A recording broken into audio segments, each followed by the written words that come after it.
Hello everyone, it is Misterstubstep and today is a great day. We'll be going over the Shiny Vault of the Hidden Fate set from the Sun and Moon series of sets. So, this is a big one. To start off, like always down below, I'll have timestamps to everything. You can go to specific sections. I'll also have a link to the playlist that contains all the value discussions on all the sets that I've done so far. A majority of Sun and Moon up to this point, and then a couple Sword and Shield sets, as well as a link down to this Google sheet. So you can, I know you can see some of the tabs down below, but you can access the sheet anytime you like and, look through all these, copy and post, and then update as you see fit, or look deeper into some cards that you might own. And yeah, so we're going to start out release date 23 August 2019. So we already went over this in the Hidden Fates, just the normal set list, but Secret Rare total is 1, but the Shiny Vault has 94 total cards for a set total of 163. So I don't know if you guys are aware, but Shining Fates will also feature a Shiny Vault in it as well. So yeah, Hidden Fates is probably the most popular, actually by far the most popular modern set that's come out. And so Shining Fates is just taking those lessons learned and applying them forward. The spreadsheet is as of 15 February. So I'm filming this recording on 16, and this should post on Wednesday, the 17th of February. And yeah, obviously by then this will be slightly out of date, but I still think it's effective to have like a snapshot of, where this set sits and then kind of see its collectability for the future. I mean, this is Shiny Vault from Hidden Fates. So, most people know that this is the most collectible set. And I mean, if you've opened it before, you know how fun it is to open. So yeah, as far as going through the spreadsheet, I'm not going to go as in-depth as I usually do. The cards, if it's red, that's the one I'm going to be talking about. Once again, there's all 94 cards in this set are over $1, so I have to put them on the sheet because I do everything that's over $1. Raw marketplace on TCG Player. If it's in red, I'm going to talk about it, and if it's italicized, I actually have that card. And as we go on further with these sets and these like value discussions, if I have the card, I'm going to try to actually put a photo of like my card versus just pulling off pictures offline all the time, either from TCG Player, Pokemon, or Troll and Toad, or whatever. So yeah, the rarity, self-explanatory. These are all shiny holo rares. You could argue that, some of their full arts, secret rares, all this stuff, but just the shiny holo rares. Try to go for grade PSA 10 because it's the most common, or, close to it, but Hidden Fates had plenty to go off of.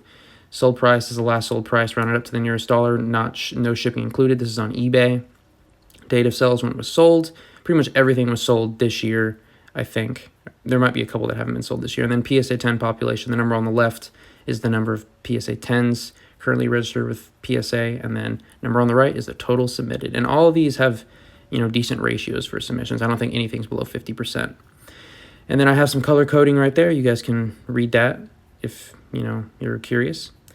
And yeah, we will get started. This is quite the list, so I had to, highlight the ones that I specifically wanted to talk about. Some of them are cards that I own, and some of them are just cards that I like or I think are kind of important or interesting based on their sold price. So starting out with the Magnemite Shiny Holo Rare. Sold for $100 in a PSA 10. So every now and then you might see some like trends in these sheets, and like there's a lot that sold for $100 on 14 February, and I think it was somebody just getting rid of, their collection, or like a big chunk of their collection or whatever, because I think they had a bunch of buy it nows at 100 or something, and a bunch of these cards sold at that price. So hey, and I mean it's fairly recent too. But yeah, Magnemite, it's not a bad looking card. I think the shinies that do the best are the ones that have the most variance in color. Like, it's a very striking difference between the regular palette of the Pokemon and then the different color. Next, we have Ralts. So I picked Ralts because it's another, a lot of people call these the baby shinies. They're the regular holo rails that are shiny, whatever you want to call them. They're not the full art shinies. They're not the shiny GXs. But yeah, Ralts, it's the pre-evolution to my favorite Pokemon, so of course I had to include Ralts. $100, not too bad. Guzzlord. This is a few of the Ultra Beasts in here had a, baby shiny and a full art shiny in this set, which I thought was interesting. Guzzlord is, I believe it's the only, Guzzlord is, sorry, a little sneak peek of the future. Guzzlord is the only card in here that didn't sell for over $50 in a PSA 10, so I thought that was interesting, and it sold recently too, so yeah. Gibble, this is another one that I have. It only sold for $85, so nothing too special, but it's one that I have, so I wanted to include it. Also, Gabite, another one that I have, $138. It's pretty impressive to me. Like, a lot of times middle evolutions, they just kind of get left behind or forgotten, and Gabite's up there. I will admit, they did the line. They did. Oh, excuse me. Whew. Sorry, I had some Cracker Barrel for dinner and a little indigestion. They did the Gibble line very well in this set, in my opinion. We have Froakie. The Gen 6 starter, of course, evolves into Greninja, so very popular Pokemon. $103, so not bad for the Baby Shiny. Garchomp Baby Shiny, $188. I'm very pleased to have this card because it made me look... Because anytime I do this research, it's the most recent, like up-to-date, up to the time that I'm doing the research. And basically, I can look back at my cards and I'm like, shoot, do I need to send these in for grading? And so I kind of look at my cards...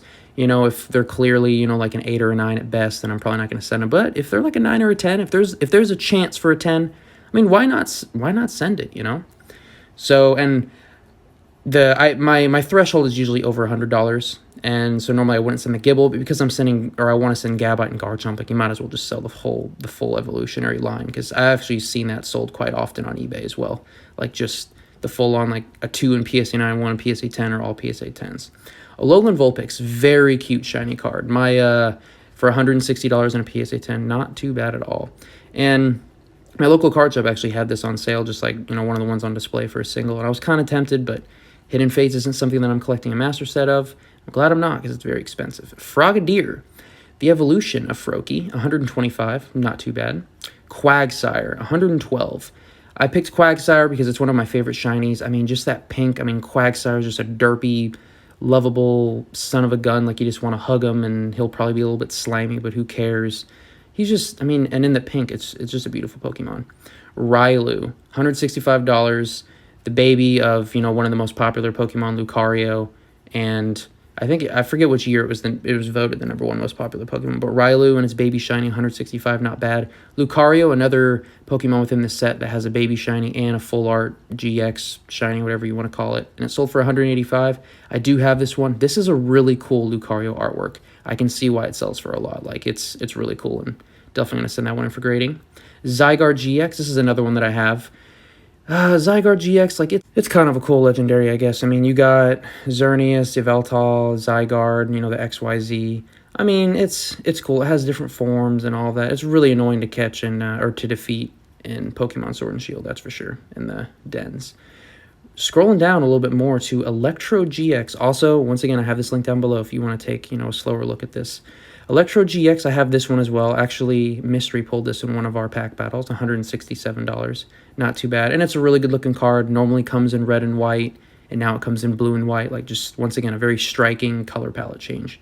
Scyther, always been a popular Pokemon since, the first generation. $148 in a baby shiny. I know they gave Scizor the full art shiny in this set, but I feel like they should have given Scyther some love, too, Altaria GX, $140. I think, yeah, this is the first GX that we're talking about on here. Altaria is just a cloud that you want to ride. Swablu is really cool. It's a nice Pokemon. I like Altaria. I would never expect it to be Dragon type, but it is. Lady full art, $120. A respectable, full art trainer price. It is a female, so probably helps it out a little bit. But it's very generic. It's literally called Lady. Reshiram GX, legendary from Generation 5, the white one, because there was a white legendary and a black one being Zekrom. And me, I played Generation 5 once, enjoyed the story, it was a solid game and all that. Only, Generation 5 Pokemon in the main story, which was really cool. But because it wasn't like my main one that I grew up with, I just have no feelings towards it. But a lot of people do. And Reshiram GX reflects with $180. First one in the green, Ho-Oh GX. This is a beautiful card. Ho-Oh in shiny form. It's a slight variation, like it's pretty much all the same colors that Ho-Oh already is, but they're just kind of moved around on the body. And it's a really good looking card, $278 for a PSA 10. Alolan Ninetales GX. Ninetales is another one of those like sleeper Pokemon. It's Generation 1 with an Alolan variant from Generation 7. It's cute, it's pretty, the Ice Fairy typing is unique, and it only sold for $120, but I think it's respectable. There's other gold cards. There's other gold cards within this set that I passed over, but I didn't want to talk about all of them, so I'm talking about the most expensive one, Tapu Lele GX. Of course, this card is, was very competitive. Not sure if it's actually competitive anymore, or maybe that was a completely different Tapu Lele GX. But it's a gold card nonetheless. The only gold cards within the set were the Tapus, which is unfortunate because as of right now, Tapus aren't the most popular, Pokemon coming from Generation 7, the Island Trials. I mean, sure, they're cool. They're a unique spin. There's 4 of them instead of 3. It's something different, but the gold cards are beautiful. Like, I don't care what Pokemon you put there, they're beautiful. Glaceon GX. This one is the weakest out of all the evolutions here. It even gets beat out by just a regular Eevee Baby Shiny. But Glaceon GX, I have this card. It's currently at PSA, submitted in August. Who knows when I get it back? If I'll be lucky, I guess, if I get it before August. $178, not too bad. Yeah, as you can see, I'm going to be talking about every single one of these. Lucario GX, the full art, $210. Not bad. Not my favorite Lucario artwork, but Lucario has a striking shiny. Articuno GX, $190. Great looking card. The shiny isn't as striking as others, but it's a legendary bird from Generation 1. People love it. Gardevoir GX, $200. Gardevoir, the evolution of my favorite Pokemon. It's a beautiful card, beautiful Pokemon. Green is my favorite color, so the fact that it turns to blue is like, oh my. I like the green better than the blue, but I don't know. It's a good-looking card. Gardevoir in action. Nice. Eevee. This is the biggest hitter that I actually have from this set, which, I mean, compared to some of the ones below, it's not that great, but Eevee, $211. I will admit this is a beautiful artwork, and Eevee in shiny form is like awesome because it normally comes in the brown, and then it becomes a more like beige color. I don't even know how to explain it, but it's a really cool shiny. I actually got a shiny Eevee in Pokemon Sword and Shield, and I gave it to my friend so he could get a shiny Umbreon or something, which is really cool, which is actually later in the set. Darkrai GX, $190. Generation 4 mythical Pokemon that you couldn't get without, some special tickets or whatever, and I think Darkrai is featured in one of the movies too, but, I mean, it's a cool Pokemon. I like it. It's mysterious. It's kind of, scary, but, like, it looks cool. I don't know, it's kind of not punk, like, not emo either. I don't know how to explain it. Darkrai GX is solid, though. $190. Charmander, $260 for the baby shiny, which, interesting, is the Charmander and the Charmeleon, they took a while to kind of pick up speed, and then once, I guess, the Charizard just kind of became out of reach, everyone was like, let's get that Charmander and Charmeleon. And I mean, $260 for the Charmander, $275 for the Charmeleon, like, and they're good, like, don't get me wrong, they're good-looking cards. Their shinies aren't that striking. I think they're normally, like, orange/red, and then the Charmander gets a little bit lighter, and the Charmeleon gets a little bit lighter, which is nothing special compared to the Charizard color palette change, but, yeah. Scizor GX, sadly, the deepest yellow on here. I think it's a cool-looking Pokemon. I feel like this shiny is a love or hate because a lot of people like Scizor in the red, but I think it looks really cool in the lime green as well. Greninja GX, $314. I think this is the first one over 300, yeah. I mean, Greninja, it's been voted the #1 most popular Pokemon. I think it's a cool Pokemon. I think it's a little overhyped. I do think the concept is really cool and everything like that. It's in Smash Brothers, yada, yada, yada, Greninja. Leafeon GX, $364. I was actually surprised because, Glaceon's also a Gen 4 evolution. Glaceon and Leafeon, both Gen 4 introduced. And I don't know. I never thought they were as popular as some of the other evolutions, but Leafeon GX is kicking butt, deep down here. I'm surprised. I wonder why people like Leafeon over Glaceon. I like the grass type better, but I think Glaceon looks cooler than Leafeon, but that's just me. Cynthia Full Art, $375. Man, Cynthia always holding it down. In my opinion and my experience with playing Pokemon, the hardest champion by far, but, there's other arguments out there. I mean, it's a beautiful card. I mean, who doesn't like Cynthia? Sorry, my cat scratched at me. I mean, who doesn't like Cynthia? She plays tough to get, but, she makes you earn your wins, I guess. Mewtwo GX Shiny, $285. I'm actually surprised this didn't sell for more. I think it's because there's so many Mewtwo cards, and, Mewtwo has the Rainbow Rare and Shining Legends as well as the Full Art. And, I mean, this is a good-looking card, and Mewtwo has, like, the green tints for Shiny. But I'm going to be honest, like, a little underwhelming. It's Mewtwo, probably that first legendary that everybody knows. It's in the first movie, like, it's... I don't know if it's the first movie, Pokemon Forever, whatever. Mewtwo has its movie, but yeah. Sylveon GX, $375. This is a beautiful shiny, I will admit. I'm surprised Sylveon is as popular as it is. I mean, it is the newest evolution that's been made, but I don't know. It doesn't really vibe well with all the other evolutions, but then it is the newest typing, so maybe that's why. Espeon GX, I mean, how can you deny Espeon GX? Beautiful Pokemon. I mean, a lot of people like Espeon. Unfortunately, it does get beat out by another evolution, Umbreon GX. Espeon selling for $350 and Umbreon GX selling for $510. Now, the color change in this is drastic but subtle at the same time. And Umbreon GX, it's beautiful. I really, like, honestly, I'd rather have this card over the Charizard just for, like, having it in my collection. But obviously, the Charizard's worth a lot more, so, you know, you want more money. But the Umbreon GX, even though it's, you know, not a very, it's a popular opinion, Umbreon GX is my favorite card in this set. It's just beautiful. And then the Big Daddy, the Big Mamba, the Big Lizard, the Charizard GX Shiny. So, I don't like this artwork. I think it's cool that it's shiny, but I think this artwork is, like, really overrated. I don't know. That's just me. Like, out of all of this artwork, the different color palettes, I prefer just the regular, what is it? The regular full art version of it the best. Like, just the red one. That's the one that I prefer. But, I mean, it's shiny Charizard, like, if you look throughout, it's weird saying throughout history, but if you look throughout history, I mean, the original Shining Charizard, and then you have, like, all the black Charizards throughout, like, they always do well, and this one is just, like, the big, you know, the big front and center shiny Charizard, especially, like, modern. And look at that. 3,400 have been submitted for grading. Over 2,000 PSA 10s. I don't even want to know how many black labels there are, BGS 10s or whatever. That's a lot of PSA 10s. And it still sells for $1,400. Like, it's crazy how you can look at some vintage cards and they have nowhere near the amount of PSA 10s and they still, you know, are pennies in the amount of this Charizard GX. But neither here nor there. Very, very thick, dense set of collectibles, that's for sure. All right, let's get into some tidbits at the bottom. So there's really no comparing to any of these other sets. I mean, if you see over here, I put, like, new little row designators right here. So you see GX for the other sets, and then baby average is 105. Full arts, which I included the, like, stadium item trainer cards all into one, and that's 114. And then the shiny GX averaging 199. And there's all 94 cards are over $1. There's actually nothing over there's actually nothing that is $1. The cheapest card in here is an NK, which is interesting. All right, and then we have a master set sold on 8 February that sold for $3,800, and it included a BGS 10 Charizard.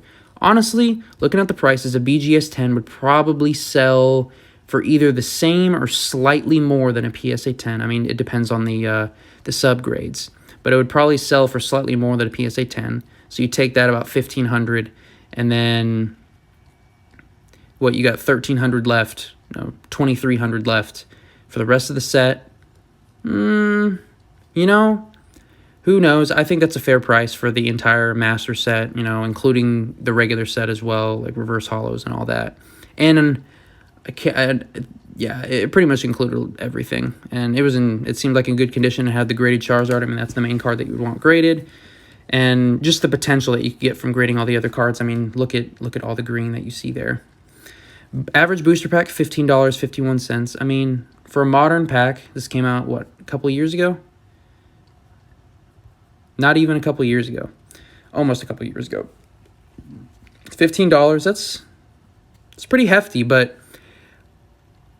besides some Japanese sets, what set is more fun to open? Like, I've opened, you know, back then vintage stuff, and then, like, a little bit of everything in between, and then I really hit hard, like, back in Evolutions and the beginning of Sun and Moon, and then I hit hard again at the beginning of Sword and Shield. And Hidden Fates, just by far, is just so fun to open. Oh, my goodness. Vivid Voltage, kind of fun, you know, with the amazing rares, but Hidden Fates, oh, my gosh, just so much variety, just so much fun. I mean, the main set gets old real quick, but the Shiny Vault, I mean, it's endless fun. Elite Trainer Box, 161. So, yeah. I think I pretty much went over this in the past video that I did on Monday. But, yeah. It was about 130 when the restock of the Elite Trainer Boxes came out around December, January time frame. And then that wave kind of passed, and then it pushed back up to like 180, 190, and now it's kind of stabilizing at 160. But I imagine like in a year from now, it'll be back up to like 250, 300, because that's just how Hidden Fates is, especially if Shining Fates doesn't quite meet expectations. But we shall see. It comes out very soon. My local game shop was delayed. They can't release everything on Friday, so they said they're delaying it until Saturday. So I guess I'll be there bright and early to collect all of my pre-orders. All right, so now let's go over some collectible tiers. So the low tier, we have the Scizor GX, Darkrai GX, Articuno. Okay, these are all GX. Articuno, Reshiram, all the gold cards. I think all the gold cards are fairly collectible, like, you know, low, because they're just so unique. Like, just gold cards in general are very unique, and this is, like, during the Sun and Moon area. I know Sword and Shield, they have, like, a bunch of gold cards per set for, like, gold Pokemon, that is. But... and I'm sure when these people that came up on Generation 7, like Generation 7 was like their first or second generation, like once they have money, these are the cards that they're going to have, you know? So I think they're fair to put in low tier. And then the Lucario Baby Shiny, and then Glaceon GX. So I think those all round out the low tier. For mid tier, I'm putting Charmander, Charmeleon, Eevee Baby Shinies, Gardevoir GX, Lucario GX, and Ho-Oh GX. So yeah, they all hold it down pretty well. They can fend for themselves in the mid tier. And then high tier, pretty much you look at Greninja and you just go down, and that is all high tier in this set. I mean, you could put Charizard GX in top tier, or, you know, Transcendent tier, but they're all in the high tier in my opinion. You have any of those cards, you're sitting pretty. I'm going to be honest, you're sitting pretty. But yeah, that's pretty much all I have for you guys. Sorry this video is slightly longer than usual. I'm trying to make these a little bit more efficient and everything by, you know, outlining which cards I want to speak about from the beginning, so I'm not just rambling. But yeah, definitely give me any feedback if you agree or disagree with anything that I said. You know, leave comments below. Like this video if you liked it, dislike it if you don't like it, or leave feedback or whatever. I plan on doing Cosmic Eclipse and then maybe rolling into some Sun and Moon promos. I'm not sure how I'm going to break it up. And then eventually go back down to XY, maybe sneak in Darkness Ablaze in there somewhere. But yeah, if there's any direction that you guys really want me to go, let me know. If not, I'm going to continue with this course of action. I usually release these set videos or these value discussion videos on Mondays and Wednesdays. If I get like super overloaded with work, then that might change. But as of right now, I'm able to sustain that. So look forward to these if this is why you're at the channel. But yeah, I want to thank you guys so much for watching, and I hope you are achieving your collection goals. Have a good one.